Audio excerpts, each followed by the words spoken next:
හසු වන්නට පෙර නූතන වහල් වෙළඳාමට එරෙහිව හඬනකමු. සාමදාන සංවිධානය එනම් ගැටුම් සමුදකරණය සඳහා වූ අවිහිංසාවාදී ක්‍රම ප්‍රවර්ධන මධ්‍යස්ථානය ශ්‍රී ලංකාවේ ක්‍රියාත්මක වන ප්‍රධානතම සහ ප්‍රමුඛතම අවිහිංසාවාදී ජාතික පුහුණු මධ්‍යස්ථානයයි. 1993 දී පිහිටුවා ගන්නා ලද අප සංවිධානය අවිහිංසාවාදී ගැටුම් සමුදකරණය සම්බන්ධ දෙස් විදෙස්හි පුහුණුව ලද විශේෂ දැනුමින් සම්පූර්ණ වූ මානව සම්පතකින් යුක්තය. අවිහිංසාවාදය ගැටුම් නිරාකරණය සහ සාර ධර්ම ගොඩනැගීම සහ මානව අයිතිවාසිකම් ඉලක්ක කර ගනිමින් වැඩසටහන් රාශියකට ජාතික මට්ටමේ නායකත්වය දෙනු ලැබේ. සාමදාන මධ්‍යස්ථානය මගින් 1994 සිට ශ්‍රී ලංකාවේ සෑම දිස්ත්‍රික්කයක්ම ආවරණය වන පරිදි පවත්වන ලද අවිහිංසාවාදී ගැටුම් නිරාකරණය පුහුණු වැඩමුළු සම්මන්ත්‍රණ සහ වැඩ කඳවුරු සඳහා සහභාගී වූ දිස්ත්‍රික්ක 25 ගම්මාන 100ක 25000කට අධික අවිහිංසාවාදී ජන නියාමකයන් පිරිසකගෙන් සමන්විත මානව සම්පතකින්ද යුක්තය. සාමදාන ආයතනය විසින් USAID ආයතනයේ අනුග්‍රහයෙන් සේෆ් ෆවුන්ඩේෂන් ඒකාබද්ධතාවයෙන් ශ්‍රී ලංකාව තුළ සිදුවන මිනිස් වෙළඳාමට එරෙහිව කටයුතු කිරීම සඳහා සිවිල් සමාජ සංවිධාන බලගැන්වීම ECCT පස් අවුරුදු ව්‍යාපෘතිය යටතේ ජාතික ක්‍රියාකාරී සැලැස්මකට ගමනික සමති ගොඩනගමින් ප්‍රජාව තැනැත්තන් වෙළඳාමට ගොදුරු වීමේ අනතුරින් වළක්වා ගැනීම මේ පිළිබඳව දැනුවත්වීම සුරක්ෂිත ශ්‍රම සංක්‍රමණය ප්‍රවර්ධනය කිරීම සහ එම අපරාධයට ලක් වූ වින්දිතීන්ට සහාය ලබා දීම එවැනි අපරාධයට ගොදුරු වූ වින්දිතීන්ට යළි ජීවිතය යසස්ථාපනය කර ගැනීමට අවශ්‍ය සහාය ලබා දීම මෙහි ප්‍රධාන අරමුණ වේ. හසු වන්නට පෙර අයිබෝවන් ඔබ දන්නවා ශ්‍රී ලංකාව කියන්නේ පසුගිය කාලවකවානුව තුළ අති දැවැන්ත ආර්ථික අර්බුදයකට මුහුණ දීපු රටක්, ප්‍රශ්න ගොඩකට මුහුණ දීපු රටක්. අපේ රටේ මිනිස්සු මේ ආර්ථික අර්බුදයෙන් හින්දා සෑහෙන දුක් විඳා ප්‍රශ්නවලට මුහුණ දුන්නා. මේ ගැටලුත් එක්ක ඔවුන්ගේ තිබිච්ච ප්‍රශ්න එන්න වර්ධනය වුණා. ඒ වගේම අලුත් ප්‍රශ්න නිර්මාණය වුණා. මේ ප්‍රශ්න කියන කාරණාවත් එක්ක උඩටම ආපු ඒ වගේම අති විශාල කතාබහක් නිර්මාණය වෙච්ච අනුමාතෘකාවක් තමයි මේ හියුමන් ට්‍රැෆිකින් මිනිස් වෙළඳාම කියන්නේ. දැනුවත්ව හෝ නොදැනුවත්ව ශ්‍රී ලංකාව තුළ ඒ වගේම ශ්‍රී ලංකාවෙන් පිට බොහෝ දෙනෙක් මේ ගැටලුවට මුහුණ දුන්නා. විශේෂයෙන්ම ඔබ දන්නවා පසුගිය කාලවකවානුව තුළ රුසියානු යුක්‍රේන අර්බුදයත් එක්ක ජනමාධ්‍ය තුලින් පවා මේ හියුමන් ට්‍රැෆිකින් සම්බන්ධයෙන් විශාල කතාබහක් නිර්මාණය වුණා. ඉතින් මේ කාරණාවත් එක්ක ඇත්තටම තිබිච්ච ප්‍රායෝගික ප්‍රශ්න තමයි මේ ගැටලුවට මුහුණ දෙන පුද්ගලයන් යම්කිසි ප්‍රශ්නයකට මුහුණ දුන්නාට පස්සේ ඔවුන් වින්දිතෙක් වුණාට පස්සේ තමයි මේ සම්බන්ධයෙන් කතාබහක් සමාජය තුළ නිර්මාණය වෙන්නේ. හැබැයි තියෙන ප්‍රශ්නේ තමයි එහෙම මුහුණ දෙන්න කලින් ඔවුන්ට හඬක් ශ්‍රී ලංකාව තුළ අද වනතුරු තිබුණේ නැහැ. අපි සූදානම් ඒ හඬක් නොමැති මිනිසුන් වෙනුවෙන් හඬක් වෙන්න විශේෂයෙන්ම සාමදාන ආයතනයේ මැදිහත් වීමත් එක්ක. ඉතින් මේ වැඩසටහන් මාලාව තුළින් අපි බලාපොරොත්තු වෙනවා මිනිස් වෙළඳාම සම්බන්ධයෙන් පවතින නෛතික වටපිටාව, ඒ වගේම සාමදාන ආයතනයේ මැදිහත් වීම, ඔවුන්ට ගන්න පුළුවන් ක්‍රියාමාර්ග ඇතුළු බොහෝ කරුණු කාරණා පිළිබඳව කතා බහ කරන්න. ඒ සඳහා අපි අපගේ පළවෙනි වැඩසටහනට ආරාධනා කළේ නිරෝෂන් ඒකනායක මහත්මයාට, සාමදාන ආයතනයේ විධායක අධ්‍යක්ෂකතුමන්ට. අයවවන් ඔබතුමන්ව ගමත්ම ගෞරවයෙන් පිළිගන්නවා. මේ මිනිස් වෙළඳාම සම්බන්ධයෙන් Taman ගොදුරක් වුණත් ඔවුන්ට හරි අවබෝධයක් නැහැ මොකද්ද මේ මිනිස් වෙළඳාම කියන්නේ, Taman මේක ගොදුරක් වුණාද කියන කාරණාව. ඇත්තටම මිනිස් වෙළඳාම කියන්නේ මොකද? ඒ සම්බන්ධයෙන් ඔබතුමාගේ නිර්වචනය. ඒ විතරක් නෙමෙයි සාමදාන ආයතනයේ මැදිහත් වීම සහ ඒ තුලින් ඔබතුමාට කරන්න පුළුවන් වෙන සමාජ වෙනස සම්බන්ධයෙන් පොඩි පැහැදිලි කිරීමක් කරමු. විශේෂයෙන් කියන්න ඕනේ පුලස්ති මේ සාමදාන ජාතික මධ්‍යස්ථානයේ විදිහට අපි පහුගිය අවුරුදු 30 පුරාම මැදිහත් වෙලා තියෙන්නේ මිනිස්සුන්ගේ අයිතිවාසිකම් පාදක කරගත්ත වැඩවල. මිනිස් අයිතිවාසිකම්, මූලික අයිතිවාසිකම් සහ කොන් වෙච්ච, අවතැන් වෙච්ච, අවදානමට ලක් වෙච්ච පාර්ශවයන්ගේ අයිතිවාසිකම් වෙනුවෙන් පෙරී හිටපු සංවිධානයක් විදිහට තමයි අපේ ඉතිහාසයේ පුරාටම ක්‍රියාත්මක වෙලා තිබුණේ. ඔබ කිව්ව විදිහට නිවැරදිවම පහුගිය කාලේ ලංකාව විශාල ආර්ථික, සමාජ, දේශපාලන කඩාවැටීමක් සිද්ධ වෙලා ලංකාව බංකොලොත් රාජ්‍යයක් බවට පත් වෙන තත්ත්වයන් නිර්මාණය වුණා. දැන් මේක ඇතුලේ බොහෝ දෙනා උත්සාහ කරා තමන්ගේ ජීවිත කොහොමද වෙනස් කරගන්නේ. තමන්ගේ ජීවිතවලට දැන් මොනවද වෙන්නේ කියන ප්‍රශ්නයත් එක්ක බොහෝ අය උත්සාහ කරා විවිධ දේවල් වලට යොමු වෙන්න, පෙළඹෙන්න තමන්ගේ ජීවන ගැටලුත් එක්ක. ඇතම් කණ්ඩායම දේශීයවත් යම් දේවල් උත්සාහ කරා. ඇතම් කණ්ඩායම ඔබ කිව්ව විදිහට රටින් පිට තමන්ට තියෙන අවකාශයන් වගේ දේවල් වලට නැඹුරු වෙන්න උත්සාහ කරනවා.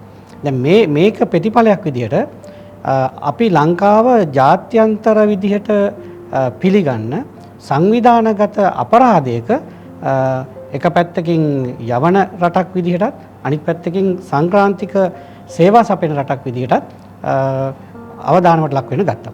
දැන් මේ අපි කතා කරන මාතෘකාව කියන්නේ අපි වර්තමානයේ හඳුන්වන්නේ තැනැත්තන් වෙළඳාම කියලා. එහෙම නැත්නම් මිනිස් වෙළඳාම, එහෙම නැත්නම් බලහත්කාරයේ සේවය යෙදවීම. තවත් දුරටත් මේක හඳුන්වනවා නූතන වහල් සේවය කියලා. එතකොට මෙන්න මේ තත්ත්වයන් වලට ගොදුරු වෙන ප්‍රමාණය එන්නෙන්නම වැඩි වෙන ස්වභාවයක් තිබුණා. ඒ කියන්නේ ඒ ගොදුරු වීමට ඉඩ හැදෙන සමාජාර්ථික පරිසරයක් ලංකාවේ හැදුණා. ඒ කියන්නේ ඒ තැනැත්තන් වෙළඳාමට ගොදුරු වෙන තල්ලු කරන සාධක තමයි වැඩි වශයෙන් නිර්මාණය. දැන් උදාහරණයක් විදිහට ගත්තාම බොහෝ දෙනාගේ රැකියාව අහිමි වෙන තත්ත්වයක් තිබුණා. දැන් රැකියාව අහිමි වෙනකොට මිනිස්සු මොකද කරන්නේ? කවුරු හරි කියන දෙයකට යොමු වෙන්න උත්සාහ කරනවා.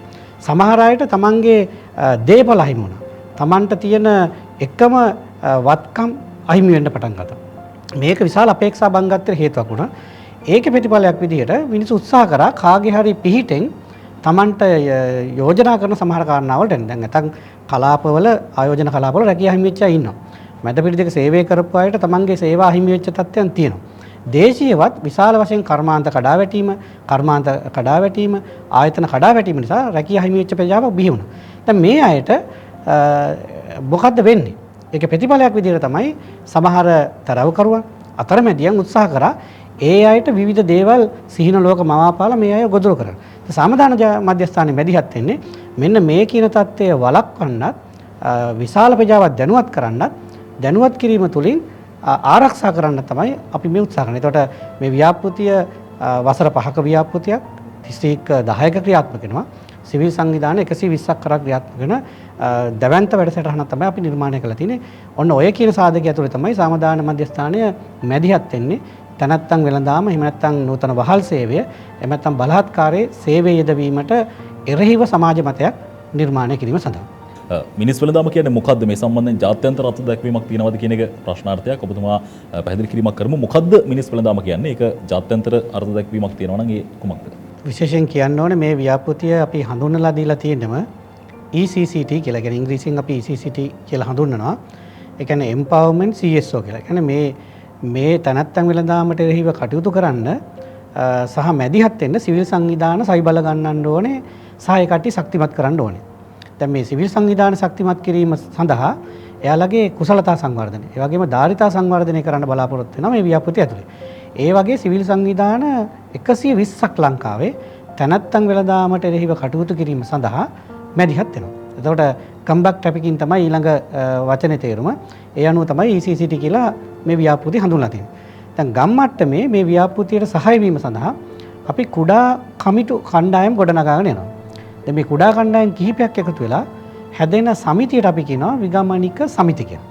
එතකොට මේ විගමනික සමිති ඉහළ තලයට එනකොට ඒක ප්‍රාදේශීය බල මණ්ඩල මට්ටමින්, දිස්ත්‍රික් බල මණ්ඩල මට්ටමින් ජාතික ක්‍රියාකාරී සැලැස්මට සම්බන්ධ වෙච්ච ජාතික වැඩපිළිවෙළක් නිර්මාණය වෙනවා. ඔබ කිව්ව අර්ථ නිරූපණයට ආවොත් කෙනෙක් තැනැත්තන් වෙළඳාම, එහෙම නැත්නම් නූතන වහල් සේවය, එහෙම නැත්නම් බලහත්කාරයෙන් සේවය යෙදවීම, එහෙම නැත්නම් මිනිස් වෙළඳාම කියලා කිව්වම අපි කවුරුත් දන්නේ මොකක් ගැනද මේ අදහස් කරන්නේ කියලා. ඒ නිසාම තමයි අපි මෙවැනි වැඩසටහනක් සහ මෙවැනි ව්‍යාපෘතියක් ලංකාවේ ක්‍රියාත්මක කරන්නේ. මේ මූලික දෙයක් තියෙනවා තැනැත්තන් වෙළඳාම කියලා හඳුනා ගන්න නම් ඒකේ ප්‍රධාන අරමුණක් තියෙනවා. ඒ අරමුණ තමයි සූරා කෑම කියන එක. දැන් යම් කෙනෙක් සූරා කෑමේ අරමුණින් බොරුවෙන් වංචාවෙන් රවටා ගැනීම කියලා කියන්නේ. දැන් අපි කෙනෙක් සූරා කෑමේ අරමුණ තියාගෙන එයාව අපි රවට්ටනවා නම්, යම් කෙනෙක්ව අපි බොරුවෙන් කටයුතු කරනවා නම්, එයාව අපි බලහත්කාරයෙන් යම් දේවල් වලට යොදා ගන්නවා නම්, ඊට පස්සේ තර්ජනය කරලා යම් දේවල් වලට යොදා ගන්නවා. අන්න ඒ වගේ ස්වභාවයෙන් තියෙන බලපෑමකින් ප්‍රවාහණය රඳවා තබා ගැනීම සහ මාරු කිරීම කියන කාර්යයන් ඕනම එකකට හසු වුණොත් අපි ඒකට කියනවා මේ තැනැත්තන් වෙළඳාමයට ගොදුරු වුණා කියලා. දැන් ප්‍රධානම දේ තමයි සූරා කෑම. සූරා කෑම කියන වචනේ ඇතුලේ තියෙනවා කෙනෙක්ව මේ ලිංගිකමය කටයුතු සඳහා ශ්‍රමිකෙක් විදිහට විකුණන්න උත්සාහ කරනවා කියන කාරණය.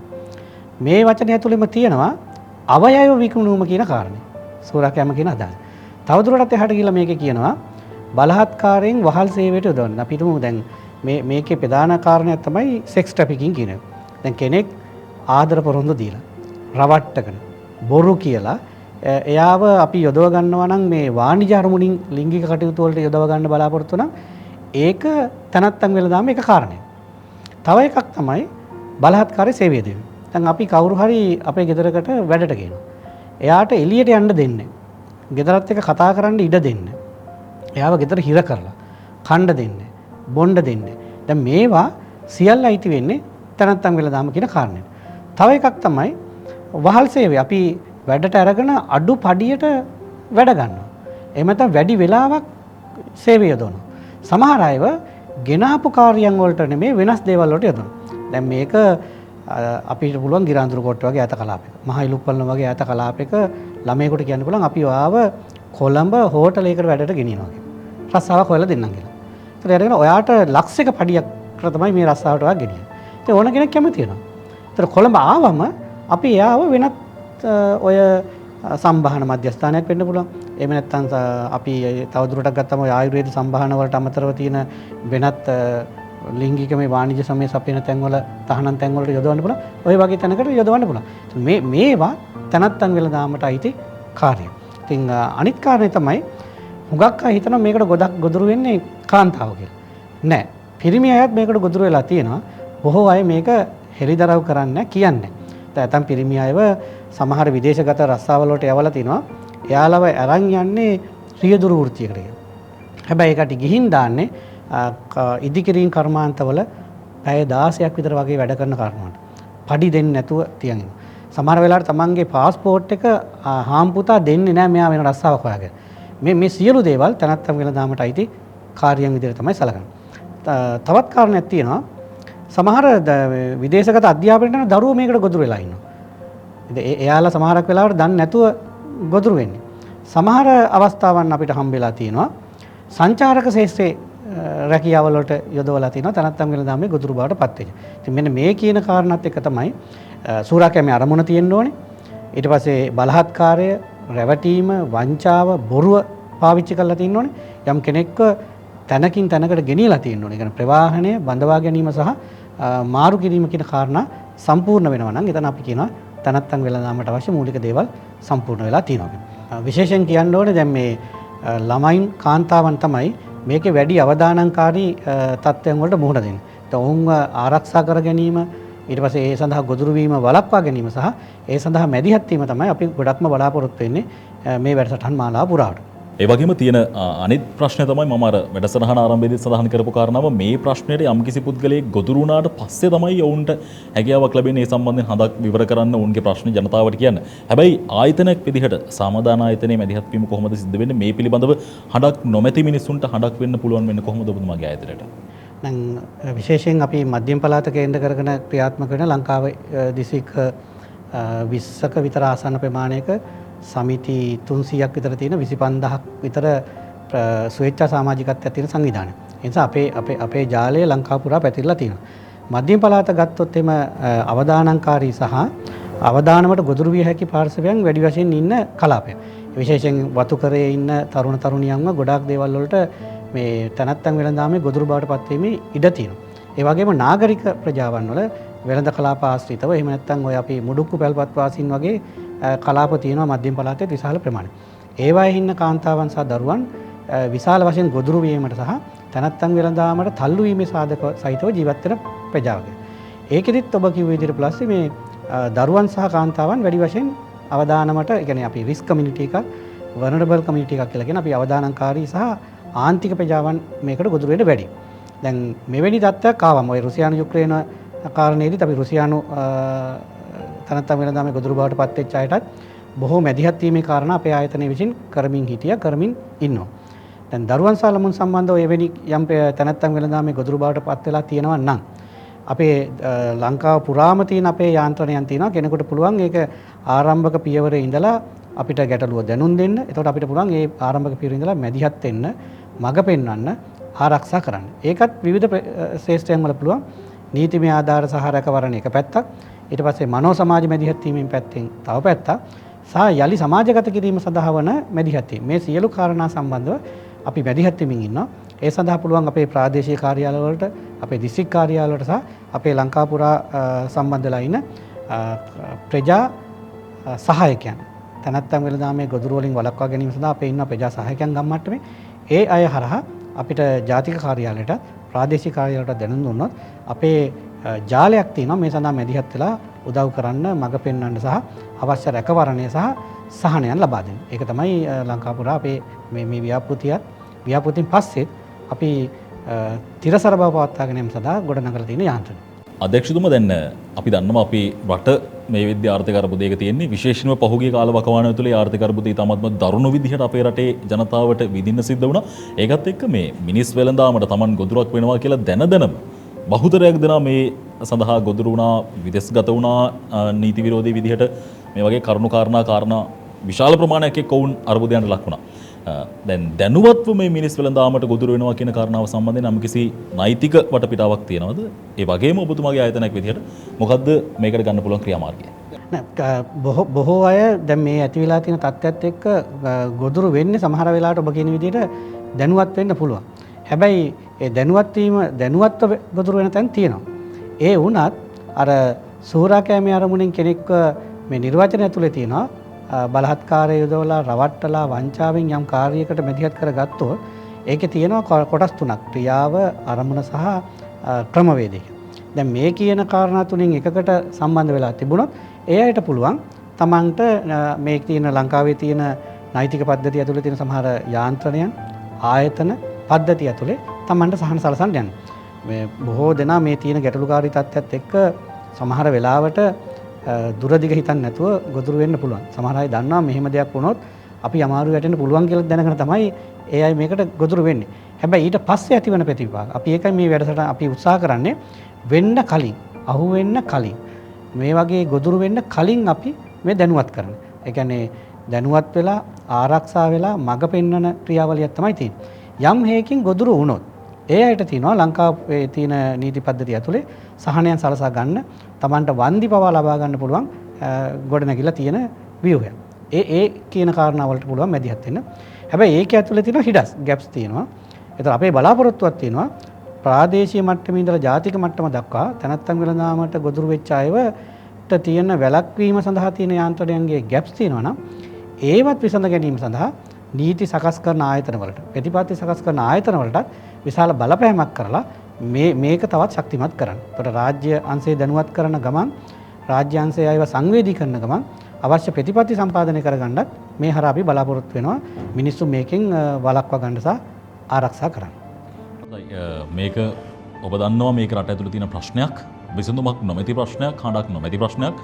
වගකීම් සහගත කණ්ඩායම් විදිහට අපි හැම වෙලෙම උත්සාහ කරන්නේ මේ වෙනුවෙන් හඬක් නිර්මාණය කරන්න, හඬක් හදන්න. ඒ හඬක් නිර්මාණය කරන, හඬක් හදන ක්‍රියාන්විත තුළ ඇතුලේ අපිට කරන්න පුළුවන් පළවෙනිම කාරණාව තමයි මෙතුමන් සඳහන් කරපු විදිහට දැනුවත් කරන එක. මේ එහි පළවෙනි අදියර, පළවෙනි වැඩසටහන මේ විදිහට වැඩසටහන් මාලාවක් තුළින් ඔබව දැනුවත් කරන්න සූදානම්. මෙහි ආදීනව සිදු වෙන්න පුළුවන් කරුණු කාරණා පිළිබඳව ඔබ දැනුවත් කරන්න සූදානම්. නෛතික වටපිටාව පිළිබඳව දැනුවත් කරන්න සූදානම්. වැඩසටහන් මාලාවක් තුළින් මේ පිළිබඳව සුවිශේෂී කතාබහක් නිර්මාණය කරන්න සූදානම්. එහි පෙරගමන් කරුවෙක් තමයි මෙතුමන්, නිරුෂණ ඒකනායක මහත්මයා, සමාදාන ආයතනයේ විධායක අධ්‍යක්ෂකතුමන්. ඔබතුමන්ට බෙහෙවින්ම ස්තුතියි මේ වැඩසටහනේ මංගල අදියරට සම්බන්ධ වීම සම්බන්ධයෙන්. අපිට යන්න තියෙන ගමන දුර තව ගොඩක් දුරයි. ඒ ගමන තුළ අපි සූදානම් ජනතාව දැනුවත් කරන්න, පුද්ගලයන්ව දැනුවත් කරන්න, ඔවුන්ව දැනුමින් සන්නද්ධ කරන්න, එතනින් එහාට අපිට දෙන්න පුළුවන් ශක්තිය උපරිමයෙන් ලබා දෙන්න. මේක ක්‍රියාන්විතයක්. ඒ ක්‍රියාන්විතය තුළින් ජයග්‍රාහකයන් වෙන්නේ අපේ රටේ දරුවන්, මව්වරුන්, පියවරුන්. අපි හැමෝම අමාරුවෙන් ජීවත් වෙන්නේ. අපි හැමෝම හෙට දවස වෙනුවෙන් හෙට දවස ගොඩනගා ගන්න තමයි උත්සාහ කරන්නේ. ඒක ඇතුළතදී මේ විදිහේ ගැටලු, ප්‍රශ්න අපිට මුහුණ දෙන්න සිද්ධ වෙන්න පුළුවන්. ඒ තුලින් ඒ ගැටලු වලට හරියට මුහුණ දීලා මේ වගේ දේවල් වලට අපි අහු නොවේ ලබාගත හැකි ශක්තියක් ලබාගෙන, ලබාගත හැකි උපකාරයක් ලබාගෙන, ඒ වෙනුවෙන් හඬක් නිර්මාණය කරන්න පුළුවන් ප්‍රජාවගේ සහයෝගයක් ලබාගෙන අපේ හෙට දවස වෙනුවෙන් අපි වැඩ කරමු.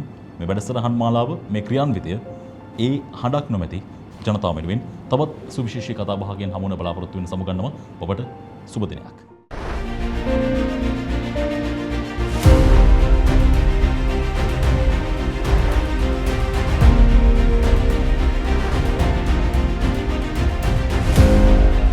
හසු වන්නට පෙර නූතන වහල් වෙළඳාමට එරෙහිව හඬනකමු.